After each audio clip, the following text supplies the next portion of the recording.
Yes, guys. Welcome back to another stream and player ratings. It's funny because we didn't even fucking do player ratings for Brighton. It was that depressing. I just fucked it off and was like, I can't be arsed. But we are back. You know what I mean? We have glory back, baby. Player ratings when we win, man. But and Sai has finally decided to join us this year. Yeah. Again, only coming back when we win. I know it's it. I clock it, bro. What are you saying? Well,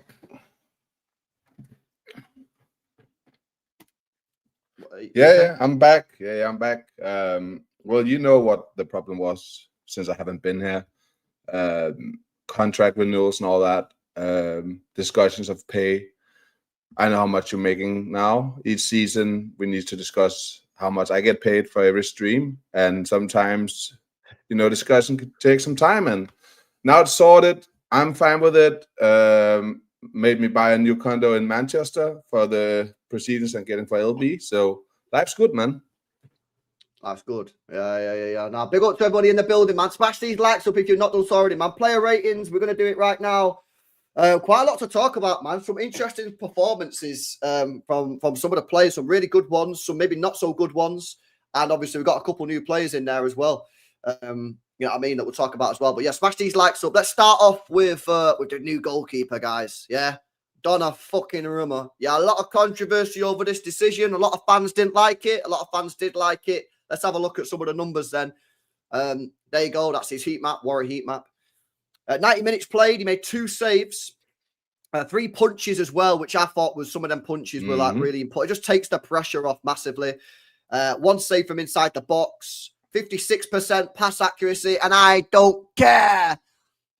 18 long balls, 6 successful, 3 clearances there as well. And he also won 1 aerial duel there as well, man. But listen, for me, yeah, I'll say it. It's a trade-off.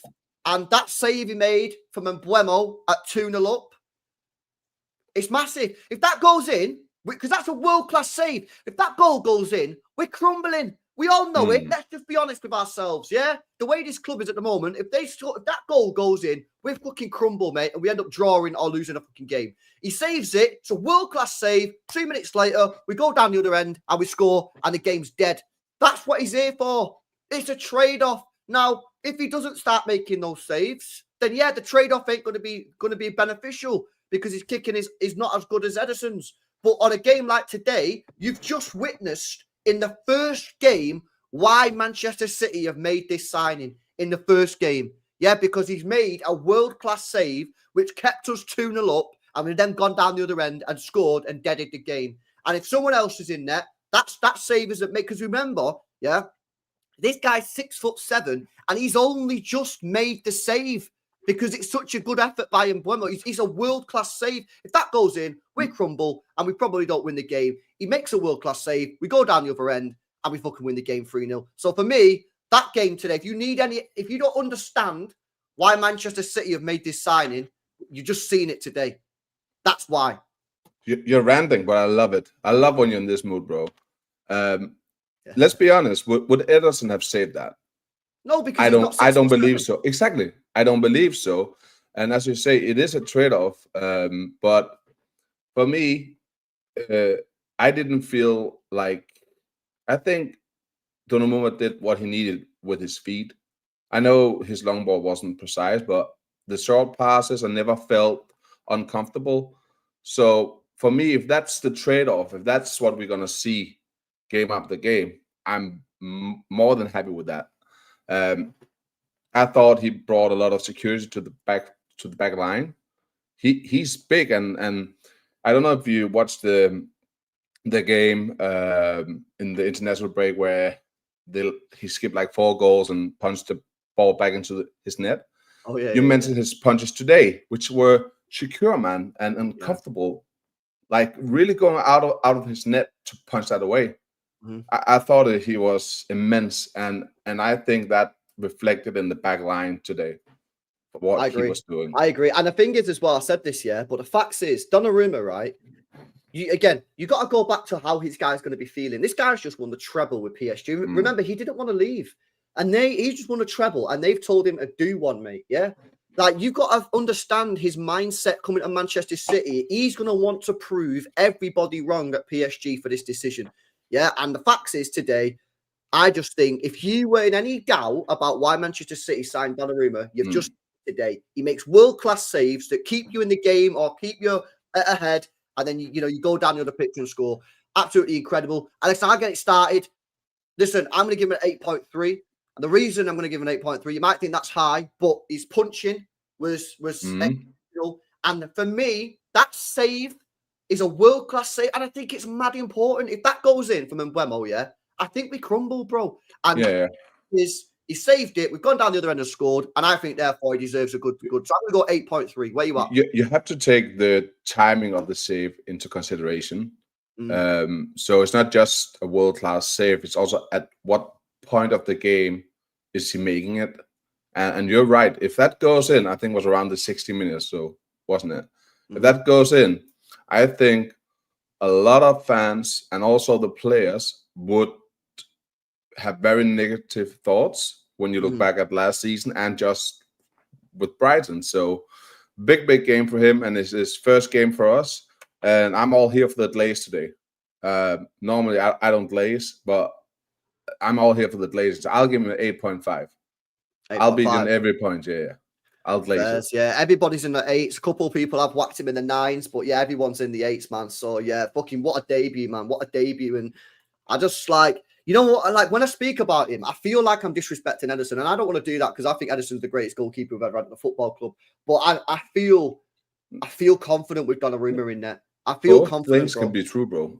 That is true. But you know, it sounds like you're slagging him off, innit? When I'm not slagging him off, it's just I'm just being positive on the new geezer. That's all.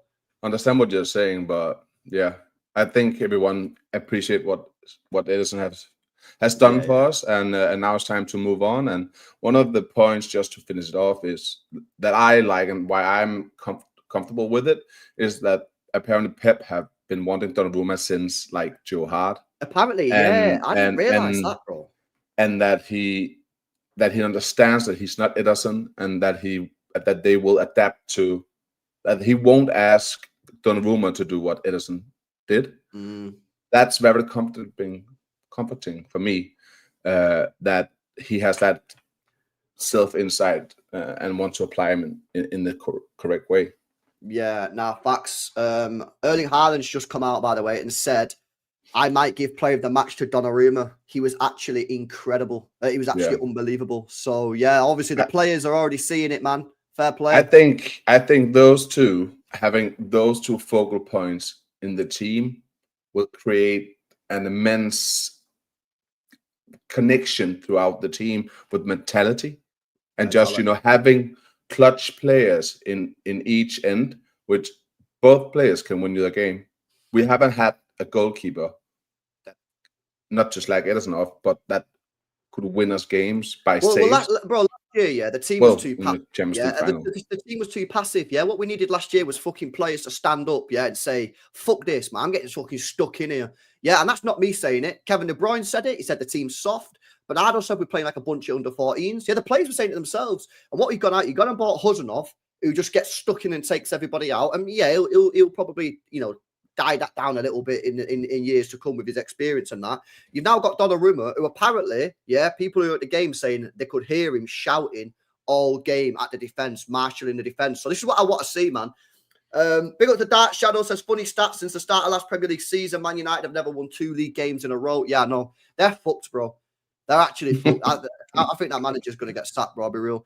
And big up to Vish as well, says LBI was down after half time, but Haaland centre back made my day. Yeah, well, we'll get on to Haaland, man, but he was fucking incredible as well. Right, let's go on to the defense then, boys. Abdulkadir Huzanov. I tell you what, I fucking love this kid. Yeah, pause. I love him, man. I think he's absolutely incredible.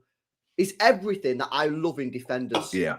I listen. It's kind of funny as well, because I really like John Stones. You know my thought. I think John Stones the technical ability, and as an all-round defender, ignoring the injuries, he's our best defender I've ever seen. Right. However, Huzanov is a bit different to Stones. Yeah, he's more aggressive than that, but he's just perfect. Exactly what we need right now. This guy is just what we need. He's rapid. He's got the pace. He can help us on the transitions. He gets stuck in. And listen, I don't mind him taking out players, because to be honest with you, I'm a little bit bored of some of these players pussyfooting around some of these. But listen, at the same time, some of the times he probably just needs to rein it back in. That'll come with experience. That'll come in future years. You've got to accept that he is going to do that at times. I think this guy's a special player. He's so young. He's only 20 years old. And I think he's fucking class, mate. Like, I really, really do. Just needs a little bit of experience. Give him a couple of years. I think he'll be cooking.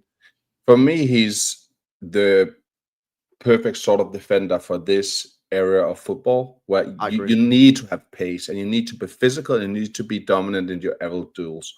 He's all that. And he's kind of all that, which we don't have a player that have all those 3 components in them. Some might have 1, some might have 2. And I think that for the future, we need another centre back having those 3 components as well, if we want to reach the heights that we've previously been at, like winning multiple Premier Leagues, Champions League, and all that.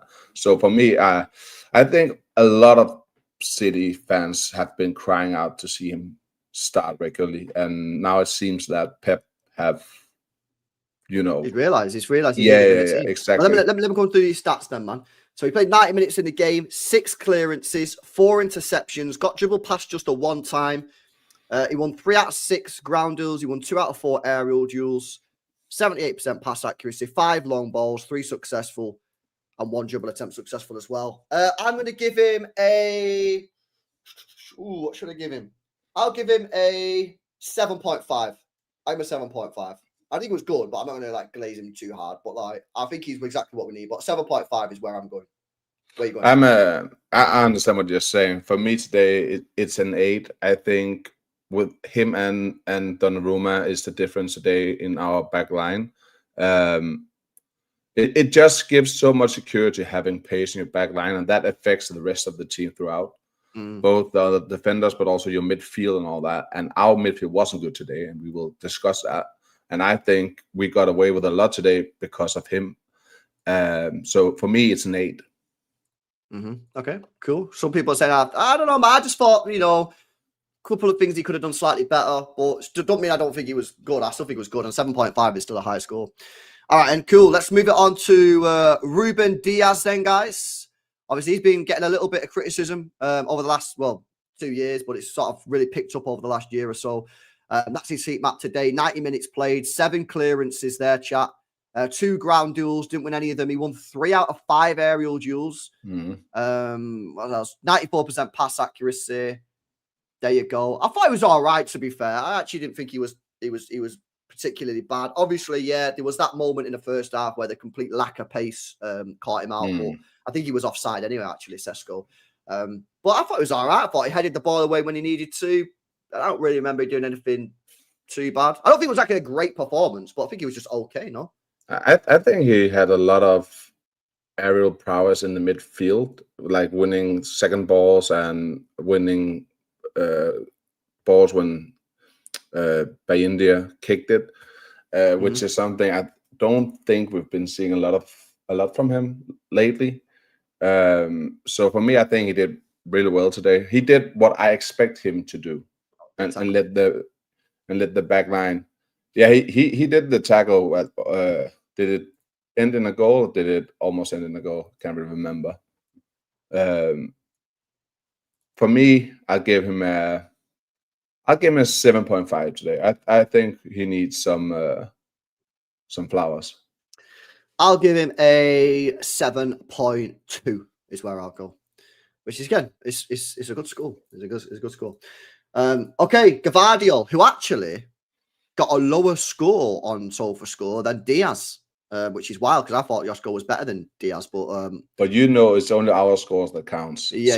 Don't know anything, man. SofaScores are stupid, man, because the ratings are crap. Okay, that's a heat map there. Josko Gvardiol, 90 minutes played, 3 clearances, 1 ground duel, didn't win it.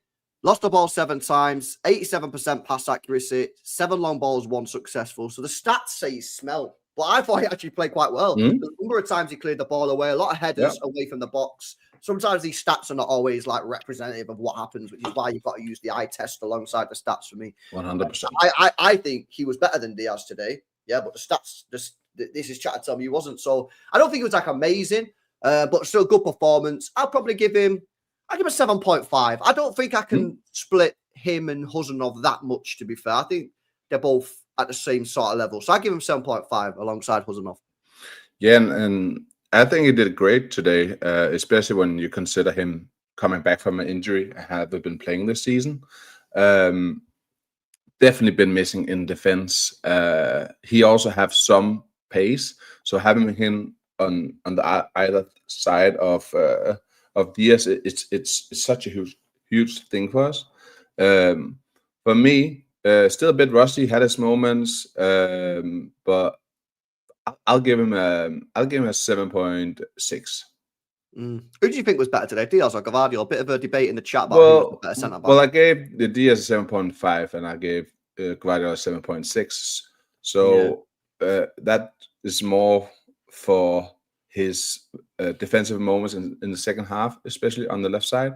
And I thought how he played out of different moments was very good in the second half. So that's just why, for me, he edges by 0.5, 0.1. Yeah. I so there's quite a lot of people in the chat who thinks Dias was better. I think, bro, it's not hating, bro. It's just my opinion, innit? I think Gvardiol was slightly better, but it doesn't seem like it was that much. All right, let's continue, boys. Let's move on to Nico O'Reilly. Here we go. So back in the team, first start, I think, this season for Nico O'Reilly. The first time he's played left back this season as well. That's his heat map there. There you see. Didn't he start in midfield at Brighton? Didn't he start in midfield at some point? I don't think he started the game. No, I don't think he has. Has he started the game, chat, or no? I can't remember, but he's not played well this season yet. Anyway, up until today, 2 clearances, 1 block shot, 1 interception. Got dribbled past twice. 5 ground duels, 1 out of 10. 3 aerial duels, 1 out of 5. 71% pass accuracy. You've seen this a lot with a lot of these players so far. A lot of these pass accuracies are lower, so I'm not going to blame them for that. I think that was just, again, it's one of our styles of play. 5 long balls, all unsuccessful. 1 shot off target, 1 dribble attempt. This is super interesting because some of the guys in the chat are saying he wasn't good. I thought he was really solid. I thought he was solid, man. I was not nervous really at all when Mbeumo was going up against him. I thought he dealt with him pretty well. Thought he dealt with Diallo pretty well. It's quite interesting how you see different opinions, man, because some of the people in the chat are saying he wasn't great. I thought he was good, man. I think it's what you remember, because for me, first half today wasn't good. I know we went into the break with a lead, but we weren't playing good. We were definitely much better second half. And I thought Nico was solid as well. But one thing I want to add to his performance is that he needs to be more aware. Like he's not very aware when he has to look up and receive a ball coming from up high. He panics. Even when there's no one around him, he just hoof it or do something where he could just take the ball down. So he's much more aware when it's all on the ground. But that's an aspect he needs to work on, because there was 2 incidents today where we gave away possession where there was no need for it at all. But I thought he was fine. I didn't notice anything bad out of those. Outside of those 2 moments, which wasn't anything big. I thought it was good, man. I'm gonna be real. I'm gonna give him a 7.6. I thought it was really good. I'm quite surprised to see some people in the chat say he wasn't good. Like some people say he was the worst defender in the team. I thought that's no way for me. I think he was pretty solid, man. So I'm gonna give it a 7.6. Where you at? I'm on a 7.5. I think he did the same as Dias, but also he had that moment for the second goal of Haaland. Where he like nutmegged, I can't remember who, until Foden, and then Foden to Doku, and then Doku to Haaland, which was a very good technique. Very silky. Yeah. All right. Cool. Right. Well, that's the defense done, boys. Let's move into midfield. Let's go to Rodri. Let's have a look at this. Right. There's his heat map. There you go. Everywhere, as always. 76 minutes played before he got subbed off. 87% pass accuracy, which is actually a little bit higher than I expected it to be. I felt like every time he got the ball in the first half, he was giving it away. 5 long balls, 4 successful. He won 3 out of 4 ground duels, and he won 1 out of 2 aerial duels. There you go. I thought he was rusty, man. I thought that was the biggest test he's had since he's come back. From his injury. I think match sharpness. I think what it was today, right? Because in the last couple of games we've played, even though we've lost, we've actually had quite a lot of possession. We've been quite controlled. Of the ball and of the game. We've been boring and we've not really done much with it, but like we've had the ball a lot, and it was very much like, we just had Rodri, but today he was asked to do a hell of a lot off the ball, and I think that really sort of exposed just how far Rodri is away from being fully match fit, which obviously makes sense. He's had an ACL, he's been out for a year, right? But I think, I thought after watching him against Brighton, after watching him against Spurs, even though I don't think he was amazing in those games, I thought, he actually doesn't look too far away. And then I watched a bit of the Spain games when he come on there. And again, he's coming on, but he's in a team that's dominating the ball. Today, he was in a team that didn't dominate the ball, and you could tell that he was nowhere near match fit. He was gassed. I'm surprised he even played as long as he did, because I thought he probably should have been subbed off 5-10 minutes before that, because he just looked absolutely knackered. But I think that'll be really, really good for him. I think they were really valuable minutes because he's put a lot of effort in there. I don't know whether I'd play him against Napoli now, because I think you got to be really careful with him. I don't think he was amazing, but I really do think that highlighted just how far away he is from match fitness. Yeah, for me, it's a tricky one, because how do you judge Rodri? We as fans probably judge him compared to what we've seen from him and what we expect from him. And when you do that, he's so far from that. I didn't think he had a good game today. No. But he does have presence, and I think him being on the field like calms a lot of other players, which is very important. And that might be the reason why he wasn't taken off earlier, even though he was gassed. I think that was very evident for everyone. But very sloppy touches, sloppy passes, gets bullied a few times and wasn't that press resistant as we know him to be. But it's a process. When you come back from an injury like that, you're never guaranteed to hit those heights you was on before, and you're not even guaranteed to be close to them. So it's still a waiting game, and we must just hope that he will get close to it or hit it again. But it will definitely take time. For me today, there's no more than a 6 in him for me. I'm the same. I'm going to give him a 6 as well. That's where I'm at with it. 6.3 says Oscar. 7's from Shahin. Brad with a 5.5. Yeah, it's interesting, man. Like I say, I just think today exposed how actual far away he is from full match fitness. I don't think we've seen that in the last couple of games because we've had the ball. But like I say, it's good for him. You know, he needs these minutes. He needs to get back up to it. But I always said, when he got that injury, September actually, last year, I think it was the 22nd, I always said it'll be January, December, 2020, obviously 2025, December, 2026, January, until you see the best of him. Maybe because he's come back a little bit sooner than we anticipated. Maybe you'll see him at his best, maybe November. But he just needs games. He just needs to play. But at the same time, you don't want to overplay him and get an injury. So I'd be really thinking about not playing him against Napoli, because we've got to remember as well, bro. We play that on Thursday, and then we play. If you play him against Napoli, he ain't playing against Arsenal. No, exactly. I mean, funny, if you don't trust Nico Gonzalez to play the 6 against Napoli are a good team, right? But they're not fucking Real Madrid or Barcelona by me. If you don't trust Nico G to play the 6 in one game, then you failed again with another midfielder. So you've got to play Nico G for me against Napoli. Rest Rodri starting on Sunday against Arsenal. It's a difficult conundrum because last year we were like, when we played in there, we can do the draw here. That is all good. We have all this league phase and we can catch up and all that. And I think we need to get off our campaign strong this season in the Champions League, and we need to win against Napoli to do that. Winning home games in that league phase you need to do that. But there's such a short turnaround from the Napoli game and then to the Arsenal game. We play Thursday and they play Sunday, which is ridiculous. Arsenal play Tuesday and then play us Sunday, it's ridiculous planning. And when we play Arsenal, that will be the anniversary for Rodri's injury, and we play Arsenal again. Like I'm not the one for omens and all that shit, but that is yeah. I think he got injured last year on the 22nd, though. It was the 22nd of September, and we're playing them on 21st. So it's for me, you definitely can't play Rodri in both games, so you have to prioritize.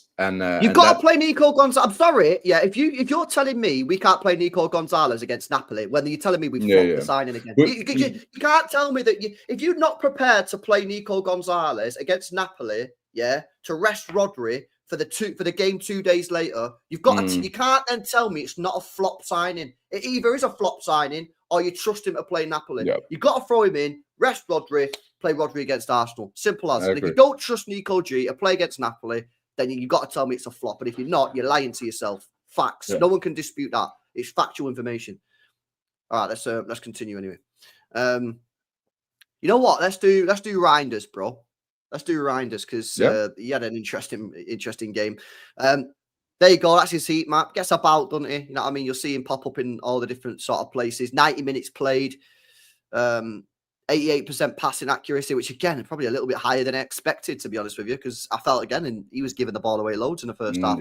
1 key pass, 3 long balls, all unsuccessful. Shot on target, 2 shots off target, 2 dribble attempts, both unsuccessful. 1 big chance missed, arguably 2. Should have been 2 really for me. I think that's glazing it a little bit. 2 ground duels, 1 out of 4. 1 aerial duel, 1. 3 clearances. There you go. I didn't think he played particularly well. I think, first of all, there was a number of times he's given the ball away in the first half. He should have had at least 1 goal. Probably should have had 2 goals, if I'm being completely honest with you. And but to be honest, I don't think he played particularly well, probably real. But he hasn't been good since the Wolves game. One of my critiques of him since then has been that it feels like he tries too much So in a simple situation, he overcomplicates it and tried this very difficult thing. He did it when I went to when we played Tottenham. He tried this ridiculous pass instead of just take the ball, turn, and shoot. Today again, he was in position. If you just take a touch, then you have the whole goal open for you. You can shoot. Or he tries this very difficult first-time pass with his left foot out to the left wing, which is weird for me. He should be more aware when you look at his season last season. That would be something I expect from him, having that goal nose that, know when to do what around the penalty area. So he needs to step up. He runs a lot.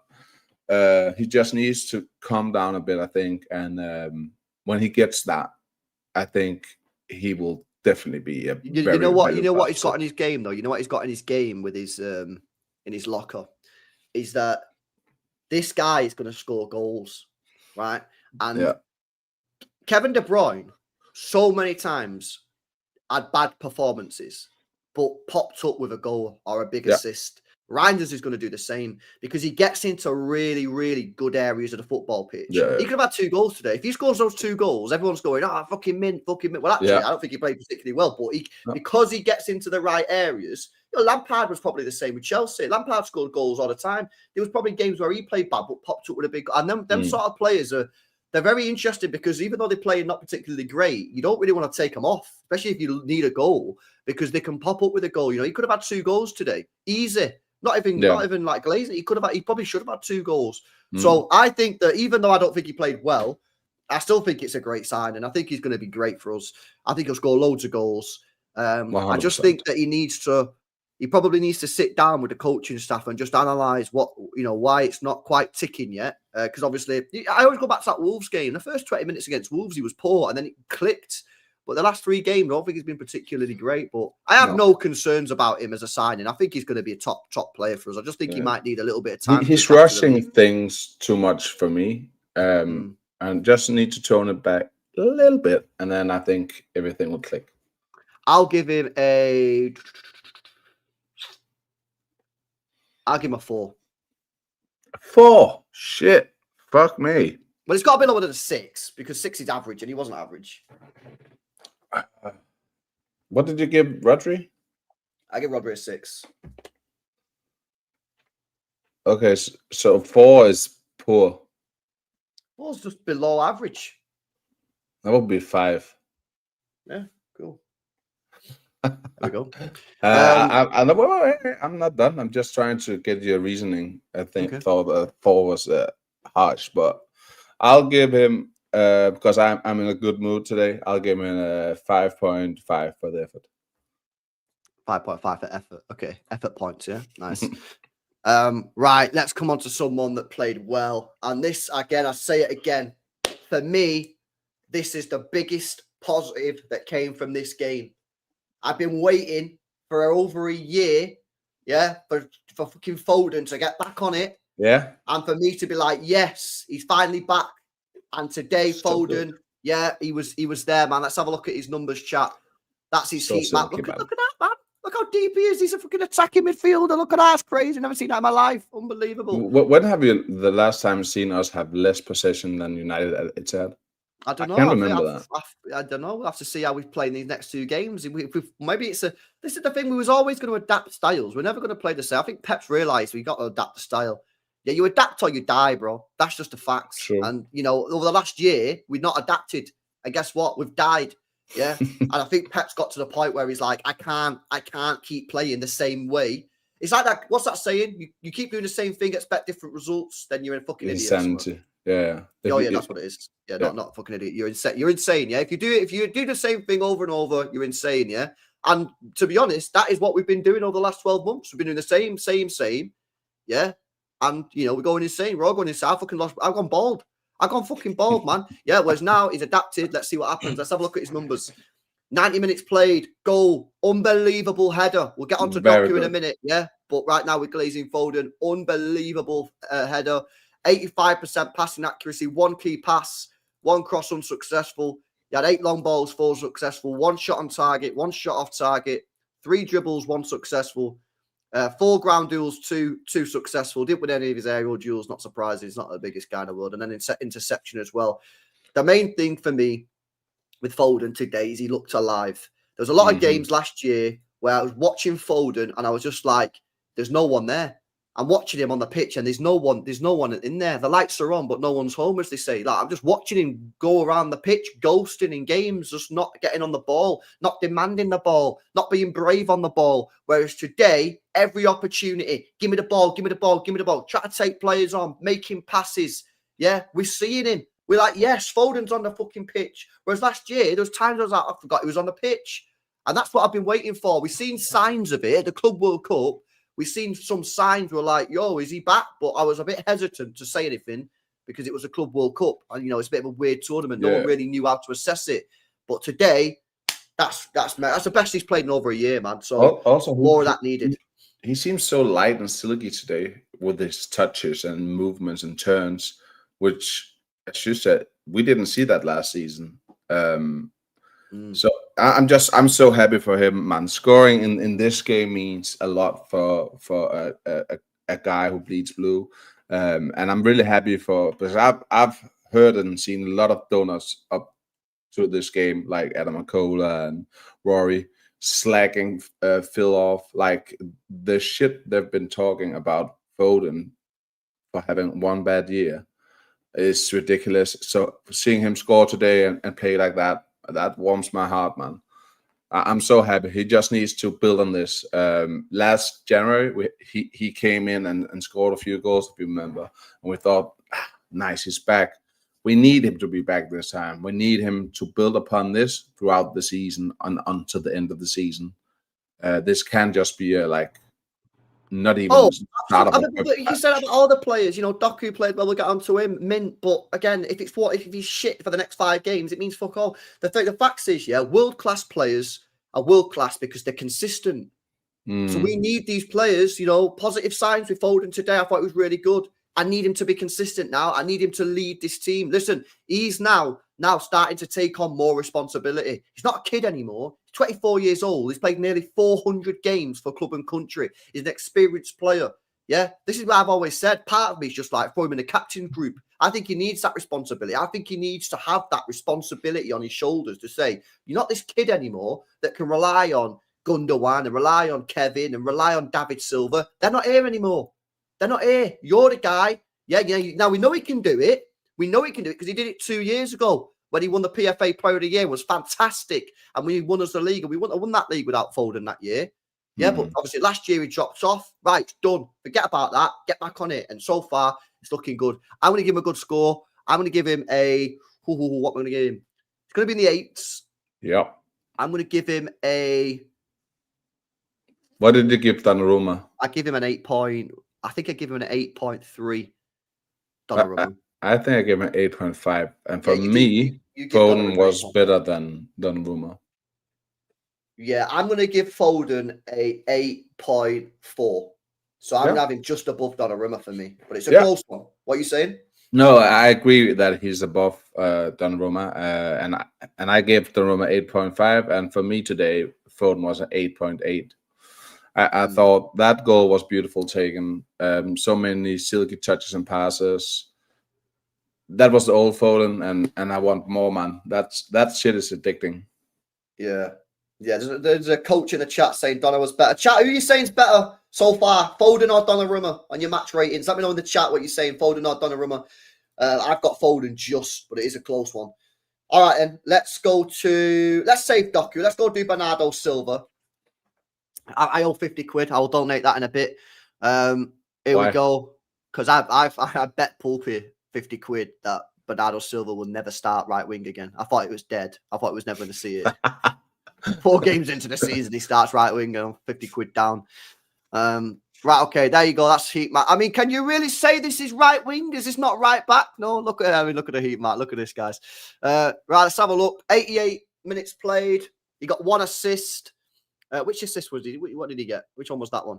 For the Haaland. The Haaland. Bro, I was like, that. The time it took for him to play that pass seemed like a year. Yeah. But obviously, he got the pass in the end, and it was a goal. All right, let's have a look. 19% passing accuracy, misplaced only 2 passes in the game. He made 2 key passes as well. 1 cross, which was successful. 2 long balls, which were both successful. 1 big chance created, which obviously was the goal. 1 shot off target. 5 dribbles, all unsuccessful. 2 ground duels, 1 out of 11. He won 2 out of 3 aerial duels, which is quite surprising.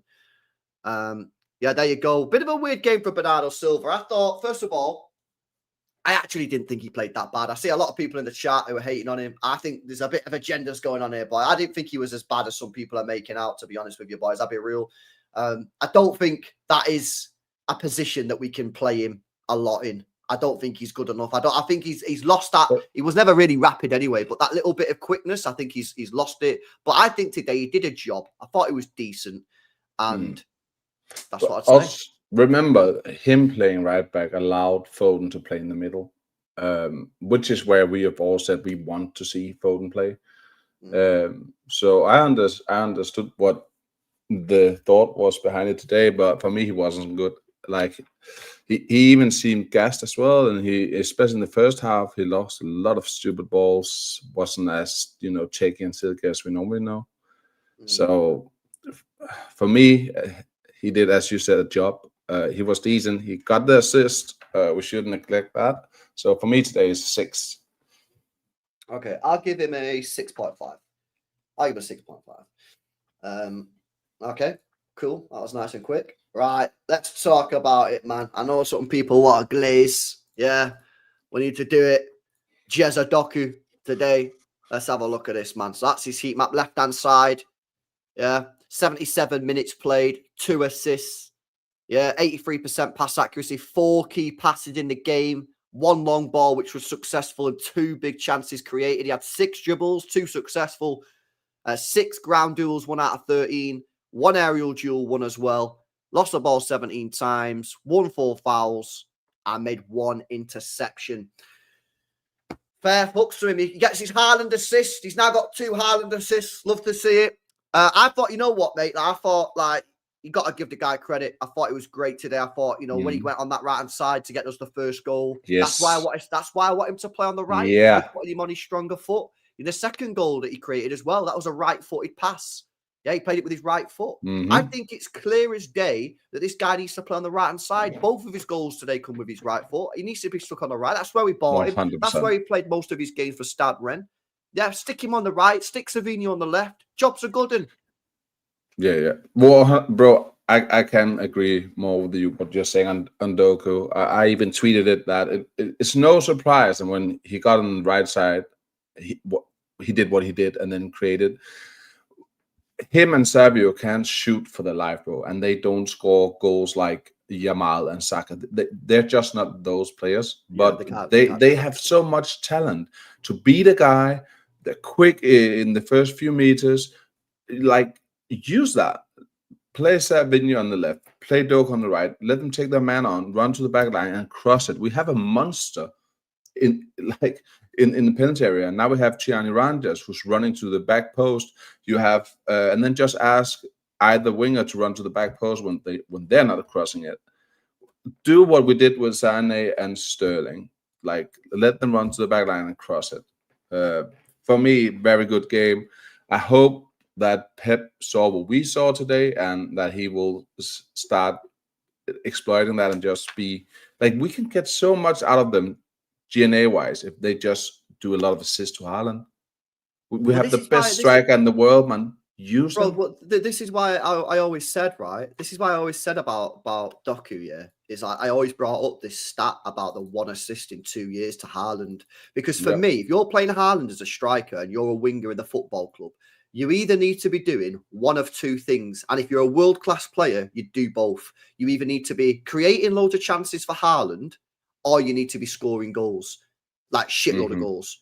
Doku does neither, right? He needs to start connecting with Haaland. The way that you can do that is by sticking him on the right, in my opinion. Yeah, you've seen 2 years of him on the left. He's clearly a good player, and I've already said this bare times. If this guy can start getting output, he'll be one of the best wingers in world football. Yeah. I think Jeremy Doku will not make it at this club if he stays on the left-hand side. I think it is absolutely imperative that Pep plays him on the right. Yeah, get him on the right-hand side. He's not got that left foot whip. Get him on the right, get Savio on the left, and tell them both just to start spamming crosses in for Haaland. That's the way to go for me. I think if Doku stays on the left, I don't think he's going to make it at the club. I don't think he's going to get the output. But on the right-hand side, I really think he can do it. But today, he was great. And he was on the left today. He was great. But obviously, the first goal come on the right. And his second goal, it was a little bit more central and played the ball with his right foot. Yeah, I just think for me, I just think like the evidence is clear on both him and Savio. In my opinion, it's just my opinion. I'm entitled to my opinion, just as everybody else is entitled to their opinion. But my opinion is it's clear as day that Savio's better on the left than Doku, and Doku's better on the right than Savio. If I'm proven wrong, I'm proven wrong. Good, I don't give a fuck. But I'm just saying, in my opinion at the moment, that's how it is. For me, Doku today, I think for me, it's a 9.2. 9.2? Oh, damn. Yeah. Ooh, is that your Bro, he could have had, well, I don't know, because Haaland's going to be close. Exactly. He could have had 4 assists, bro. 4. He played the ball to Reijnders when Reijnders shot it straight at Bayern D, and he did another one as well. Chat, what was the other chance that he created as well? He created 4 chances. He got 2 assists already. He had a great game. I'm just thinking on the Haaland rating. That's why I was a bit surprised at 9.2. Nah, don't be doing that. Don't be playing mind games. Give your honest opinion. What is it? Chat, what was the 4th chance, chat? Oh, yeah, the Haaland one. The Haaland open net. Bro, you should have had 4 assists. Was that in the first 20 seconds of the game? Was that that's another chance. Yeah, no, I'm not talking. The one that the Haaland open net. That was him again. I'll give him, like, I thought it was very good today, and I hope that's the kind of Doku we'll see for the rest of the season. I do think it depends a lot of, as we just talked about, Pep. I just think when you have Foden, who's very good to find space in the box, Haaland and Reijnders, all very good to find space in the box, you need to put in crosses like a lot and use that. When we didn't have Reijnders and Günther was away, we did do a lot of crosses, but we only had Haaland in the box, and then it makes no sense. Well, look how many players we were getting into the box, man. Exactly. So now use it and then make the other winger run to the back post as the only one. Bro, we're gonna score 5 goals a game. This is what I always said about. I've been so fair on Doku, yeah. And I always said about Doku, even though I think he needed to do better. I felt like he was almost set up to fail last year because the only player in the box was Haaland. Well, we already know he can't connect with Haaland. So what was he meant to do? Now you're getting Foden in the box, you're getting Reijnders in the box, and you've still got Haaland in the box there. Do you know what I'm saying? So you've got, you've trebled the amount of players that are now in the penalty area. And look, today he should have had 4 assists. So yeah, he's got to get a good rating. Come on, give me your score. He's gonna get a 9 from me. Straight up 9. Fairs. Let me just say, we're not doing this. Yeah, we're not doing an apology to Jamie Doku after 1 game. Yeah, Doku's been here 2 years. He needs consistency, bro. Yeah, consistency. We need this every game. That's what the best players do. They don't just do it for 1 match in 3 years. He needs to deliver now. Consistency. Even if he does a very good season, you don't need an apology because you have never said anything that is wrong. Yeah, you just asked him to produce, and if it doesn't produce in 3 years, it's time to leave, and that's very true. So I don't know who said it, but no apology needed, no matter what happens. And he knows it himself. He's saying it himself. He's a YouTuber now. You know what I mean? He's saying it himself on YouTube. He's saying, I've been here 3 years. I need to perform now. Yeah. There's no more excuses. So the guy knows, 100%. And I've always thought that's good. I like him, man. I think the guy's a nice guy, man. I watched you watched one of his YouTube videos, man. The guy comes across as a proper nice guy, innit? But it's a football club, but it's not a nice guy FC. So let's see what he can do. Hopefully we can get some consistency out of Doku. Right, let's go up to Haaland. When he gets the official man of the match, well, he gets the man of the match on. So who actually got the official man of the match, by the way? I don't know. Chat. Does anybody know in the chat who got the official man of the match? Let me know. But yeah, is Doku going to get man of the match or nah? Let's go through Haaland's stats so we can have that conversation. Haaland got the official man of the match, apparently. Right, here we go. He got 2 goals, outperformed his XG, 3 shots on target, 2 shots off target. He won 3 dribble attempts, hit the woodwork, big chance missed. Yeah, he should have had a hat trick, man. I can't lie. Well, and an assist, bro. Yeah, facts. Don't forget. Yeah, 79% pass accuracy. I don't really care about the other stats. However, to be fair, for once, I am going to actually look at his defensive stats because defensively he was magnificent. 6 clearances, and look at these as well: ground duels and the aerial duel there as well. I think for me, that's probably the best I've seen Haaland play in over a year. I think he was absolutely exceptional. I think you're right. I'm trying to think of a game within the last 12 months where he's been better. I think he worked a lot in our box. It was immense, which was very nice to see. I think he's becoming a leader, and like he could easily have scored 4 goals today and had an assist. He had 2 big misses, still got 2 goals, and I must just say that him chipping the goalkeeper is what he's been needing since last season. Even for the Club World Cup, he had a lot of situations where he was one-on-one with the keeper, and he just tried to shoot it instead of just think it as he normally does. And we saw today, think it, goal, because all the keepers, they know how Haaland plays, so they try to close him down, and that just leaves a think. And if you just get back to that, bro, you're gonna score a lot of goals this season. I tell you really what, good I game. think, bro. I think that game for Norway massively helped because I think Haaland has been suffering a bit of a confidence crisis 100%. over the last 6 or 7 months because and the proof's in the pudding. When was the last time you seen Haaland say, "I don't want to take a penalty"? Bro, you're in an FA Cup final. That's a confidence issue, 100%. Right? And you've seen it in the Club World Cup as well. He went through on goal in the Club World Cup 3 times and missed every single one. He went away with Norway, scored 5 goals for Norway against, I think, Moldova or whatever. And people will go, "Oh, he scored against Moldova, so fucking what?" You're missing the point. It's not about the fact he scored against Moldova. It's the fact that 5 goals, give him confidence. And today he was confident. I thought he was absolutely exceptional today. Exceptional. I don't really care if it's against Moldova or what. I just care that he had a good game before coming back, which gave him confidence, and also it lit a fire in him. If you read his interviews and all that, when he gets confident, he demands more of the teams and himself, which is something we need in this team. So very good performance, and hopefully let him roll on. I'm going to give him a 10. A 10? I mean, a 10. Oh, for me, to get a 10 today, he should have scored at least one of those big chances. Nah, man, I'm not doing that, man. Nah, bro, the guy was mega defensively everywhere, heading the ball out every time, got the goals. Yeah, I'm giving a 10. I don't know. I'm gonna give him a 9.8. Fucking hell, man. No, I'm giving him a 10. I thought it was. But you can give him a 10, bro. Yeah, I'm giving him a 10. Relax. You can give him a 10, and you can glaze over there. I'm giving him 9.8 because I want this. You can't even see my hand. I want this because I know he can. Okay. All right. Let's have a look at some of the subs. What subs do anything? Let's have a look. Not really. Nah, not really. No. Pep.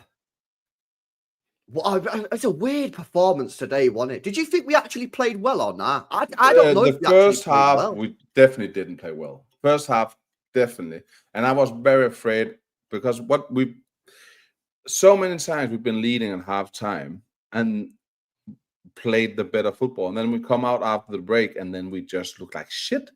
And I can't explain what's happening in that 15 minutes. So my fear today, and I also tweeted, was that I don't care about us leading. What I want now is us improving on the first half and not just collapse and stop playing football.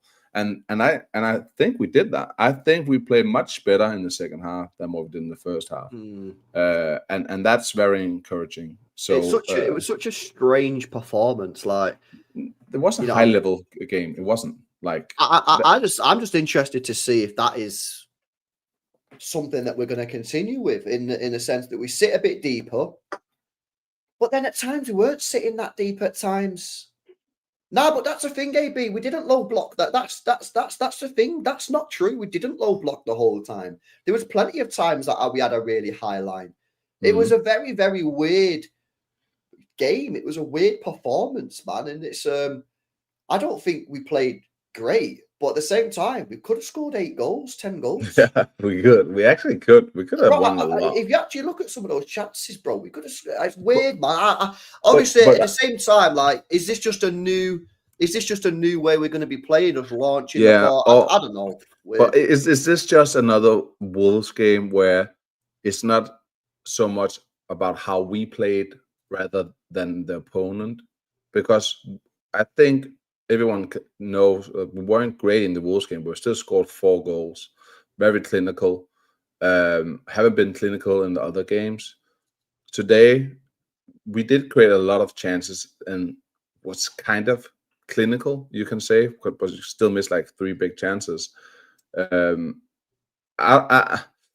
not ready to say we're back. I did that after the Wolves game, and that was a mistake. It was a mistake. Yeah, we have Arsenal, Napoli and Arsenal in the next 2 games, and those games will tell me a lot about where we are.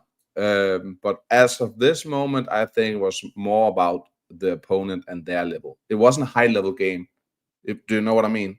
It wasn't a high level game. It wasn't a beautiful game. No, that's what I'm saying. This is why I'm saying that, like, I'm not going to say we're back. Yeah, well, obviously, our record against good teams over the last 18 months has been diabolical. So for me, I'm looking at these. This is what, bro, this club, has been screaming out for. I said it on the watch along here, but this club has been screaming out for a winning run, a winning streak for ages. Because I said this all last season, even when we was in that shit run of form, right? I said we can get out of this horrific form just as quickly as we got into it. But last year, City, while there were problems with players and maybe some tactics from the manager, it was fundamentally a mentality issue. That team should never have only won 1 game in 14, right? 100%. What this club needs is we need a winning run. We need to put a winning, and if you can, and this is why this week is so crucial, because if you can start to build a winning run by beating United, Napoli, and Arsenal, that confidence that will breed in the club and the players and the fans will be immense. We've not had a winning run like that, probably. And you know what? We didn't even have it in the year that we won the league last time, because the year that we won the league last time, in 2024, we didn't fucking beat any. Our record that year was shit against the big teams. We only won 3. So this week, man, it's so big. We could really do with beating these next 2 games, man. But we needed the win today. Us, the fans, the club, the players, we all needed that. Winning today was immense. If we didn't win today, I think the season's pretty much over. Now we have a fighting chance, and now we need to build on it. And the next 2 games will tell a lot about what our chances are for winning stuff this season. I definitely think that. No, I agree. I agree. I'm fully with you, mate. I'm fully with you. But yeah, anyway, big up to everybody in the building, man. Yeah, I'll give Pep. What rating are we giving Pep then? I've been harsh on Pep the last season and this season. So I'm gonna give him a 8.5 for the result and the importance of the result. But we weren't playing like incredible football. But I'll give him 8.5 for what it meant to win 3-0 against these scum. I don't really know what to give him, because I don't really understand it. I still don't even know if we played well. I don't know. I'm so fucking confused. I'll let the chat decide on that one. But yeah, my man of the match is Haaland. Size man of the match is Haaland. The official man of the match is Haaland. But shout out to Doku who ran it very, very close, man. Big up to Tom as well. Says LB Bread, Jamal reaction time. Yeah, we might have to get on a side bingo, man. Or Jamal Bingo is his known now. Jamal. Oh, I was thinking, who's Jamal? Yeah. They're big up Tom, man, for the super chat. They're cooked, man. They are so cooked, bro. They're so dead. It's actually. But where do you think they go from here? Because if they want to, but and then who? Like, if we're being realistic, I don't know. No, exactly. I can't. There's no name popping up in my mind, which is the obvious choice for them. Because can they get any? Yeah, that's not good. Can they get any top manager out of a top club? Can they? Like they're not getting Flick. They're not getting what he's called in PSG. Nah, they're gonna have to go for someone like an Areola or some shit like that. I don't know. And is that what they need? Do you know what I mean? I don't Could know. they go back to Mourinho? They shouldn't. Nah, they should never have got Amorim in the first. But I said when they got Amorim, I said that is such a brave call because he plays a completely different style of football. And I remember seeing people in the chat saying, "Oh, it's not that different. It's not that different." I say, Someone's saying Savvy. Bro, I'm telling you now, yeah. Like I've heard football players, I've heard English football players speak about when they've gone from a back four to a back five and say it's like playing a completely different game.